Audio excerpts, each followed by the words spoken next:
ꯐꯖꯅ ꯍꯥꯎꯔꯦꯕ ꯏꯁꯀ꯭ꯋꯥꯁ ꯏꯔꯣꯝꯕ ꯄꯅꯤꯔ ꯊꯣꯡꯕ ꯌꯦꯔꯨꯝ ꯑꯣꯝꯂꯦꯠ ꯀꯣꯠꯅꯕꯩ ꯅꯨꯡꯁꯤꯕꯤ ꯅꯨꯡꯁꯤ ꯍꯤꯗꯥꯛ ꯃꯔꯦ ꯃꯩꯕꯨꯟꯅꯤ ꯀꯥꯕꯁꯦ ꯏꯕꯣ ꯊꯨꯟꯗꯩ ꯃꯩ ꯆꯨꯔꯕ ꯍꯧꯒꯠꯂꯔꯣꯏ ꯍꯥꯏꯁꯤꯅꯦ ꯑꯗꯨꯃꯥꯏꯅ ꯍꯥꯎꯔꯦ ꯌꯥꯔꯅꯤ हाय मैम मैम की मत अनौब वीडियो पुदू लाक्सरे कई मथें चाने मैम यें ताबीनासी मथें माकई हेक्ट हौजरेको लेजरे पनीर थोंब लेजरे स्क्वाश इरोम येरूम अहूम की ऑमलेट में लेजरे तिलौ मना हापगा तिलौ मना की ऑमलेट लेजरे को नबीद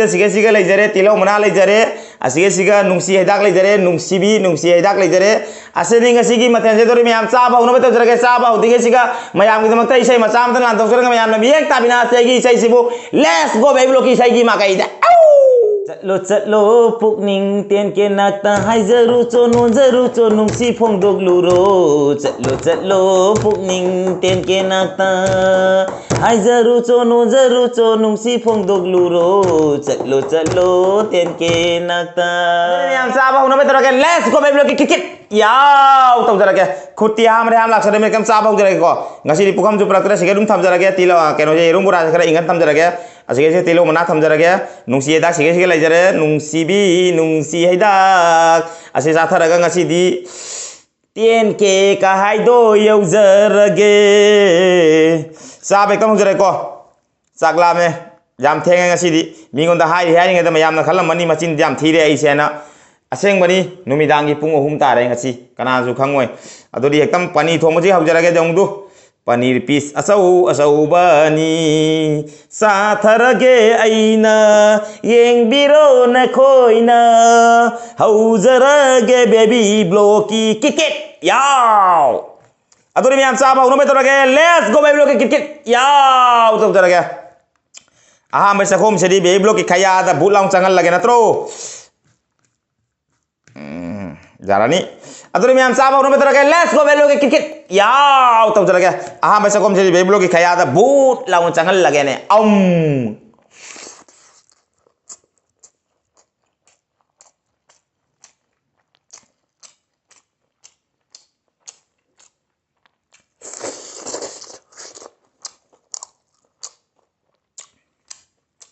स्क्वाश इरोमबदा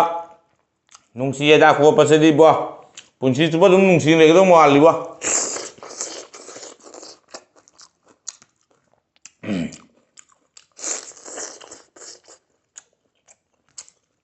हाउरे पनीर सुमई से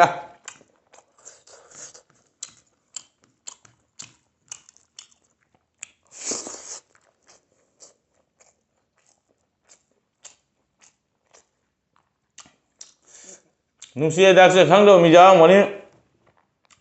पोटिना कौनी पोटिना खरा मन पोटिना कान तारा मन पोटिना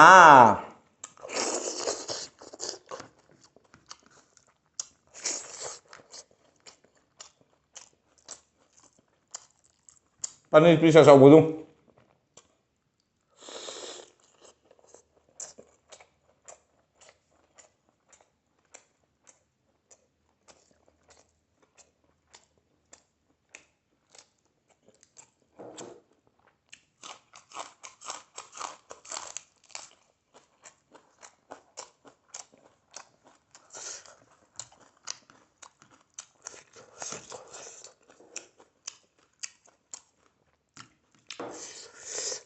स्क्वाश इरोमबगी महाव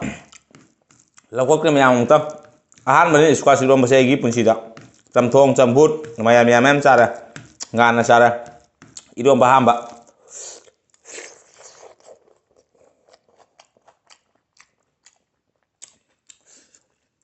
लोरे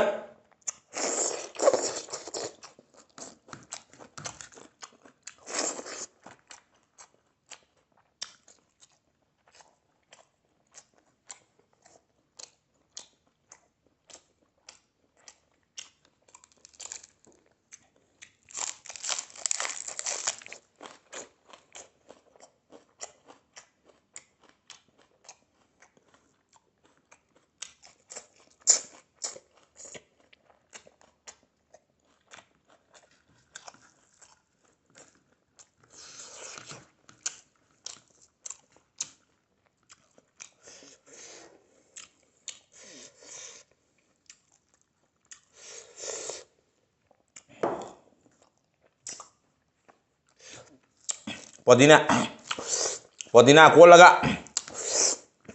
ꯏꯁꯀ꯭ꯋꯥꯁ ꯏꯔꯣꯝꯕ ꯆꯥꯕꯁꯤꯕꯣ ꯍꯥꯏ ꯀꯥꯟꯅꯗ꯭ꯔꯦꯕꯣ ꯐꯖꯅ ꯃꯍꯥꯎꯅꯤꯕꯣ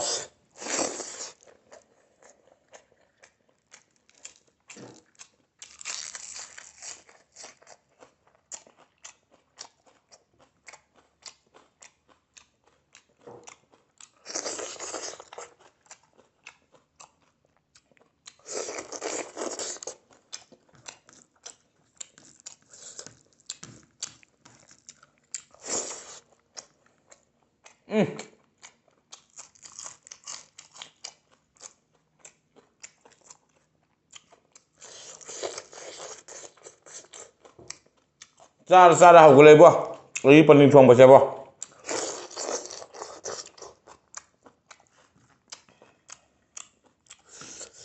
ꯄꯅꯤꯔꯁꯦ ꯇꯤꯜꯍꯧ ꯆꯅꯝꯒ ꯈꯥꯃꯦꯟ ꯁꯤꯟꯕꯤ ꯇꯤꯜꯍꯧ ꯆꯅꯝ ꯒꯥꯖꯔ ꯍꯥꯞꯄꯦ ꯄꯅꯤꯔꯒ ꯊꯣꯡꯉꯤ ꯐꯖꯅ ꯍꯥꯎꯔꯦꯕꯣ ꯑꯁꯨꯃꯥꯏꯅ ꯊꯣꯡꯉ ꯃꯌꯥꯝ ꯆꯥꯕꯤꯌꯨ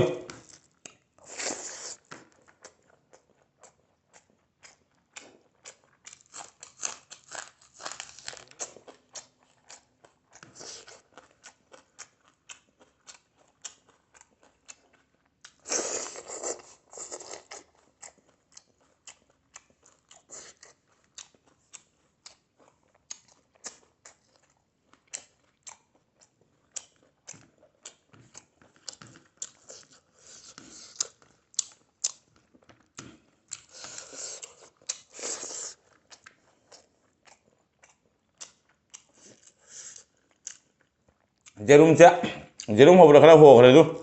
कमाय मारि जों मिट होबो मान दे आउ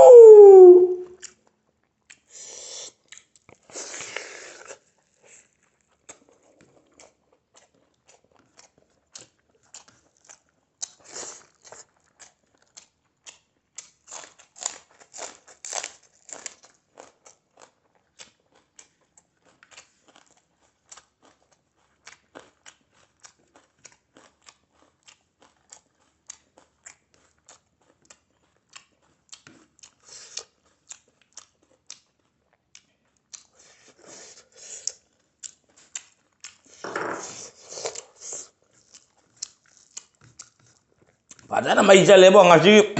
matien sidi bo mai bun ka barang kape ai sini bo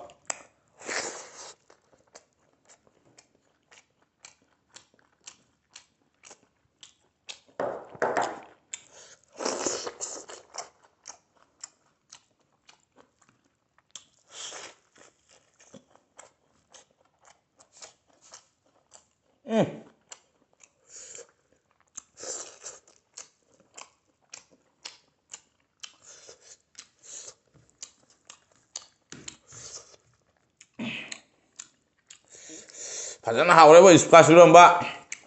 paneer thongba jerum omelet kot na bai nungsi dak ba mare mai bun ni ka be bo thun dei mai jura bo hogol aro ai sini to mai na haure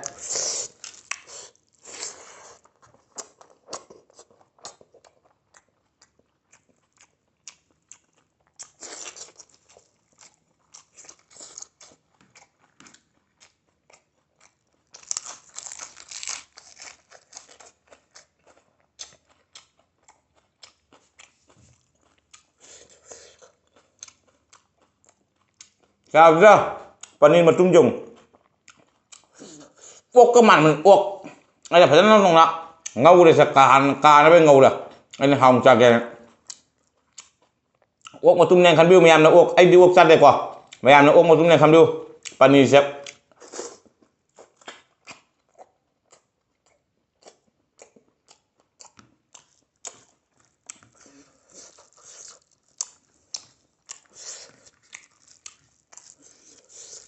mày bún cả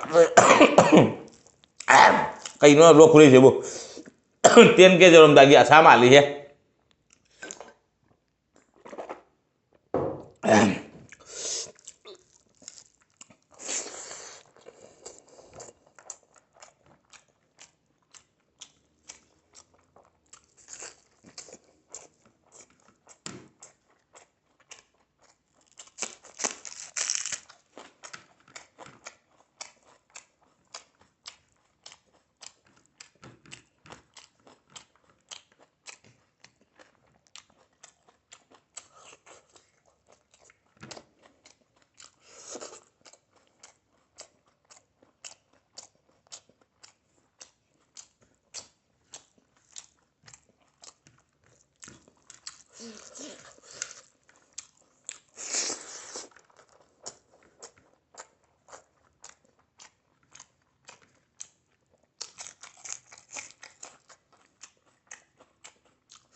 Pani masuk na caman gina. Amuk to huk na sabang amde.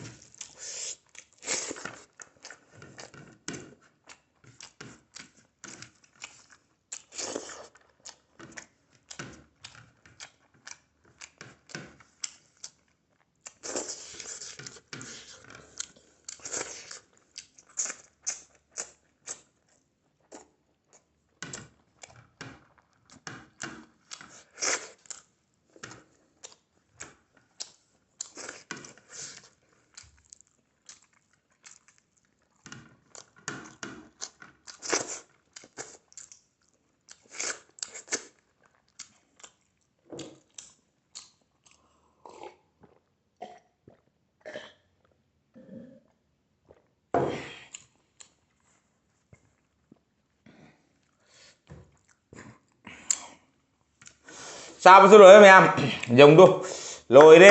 lồi đi lồi đi atau di sa basul mana matang dia video lo sana betul kan video yang menunggu ada kati like share comment to kau bikin nu channel sih nong sang pai sinap sing lek na channel sih subscribe to मतलब na bell icon ketrang lau ni kau bikin nu atau di song mi nakta hai kagian no video thang bau ni ketrang alu kena apa atau kita minta channel subscribe to मतलब na bell icon ketrang lau ni kau bikin nu hane jengle jadi ba isi sister brother maya bu hai ni ngai letre baby lo thagat chari to maya manu si video na ke video se bu sar lau na kar sia to biro ase haraga maya de kai na bagi athang lau jere ke ngache ki vlog next video dong phangna si kit anau bagal wina na ngasi ki bye bye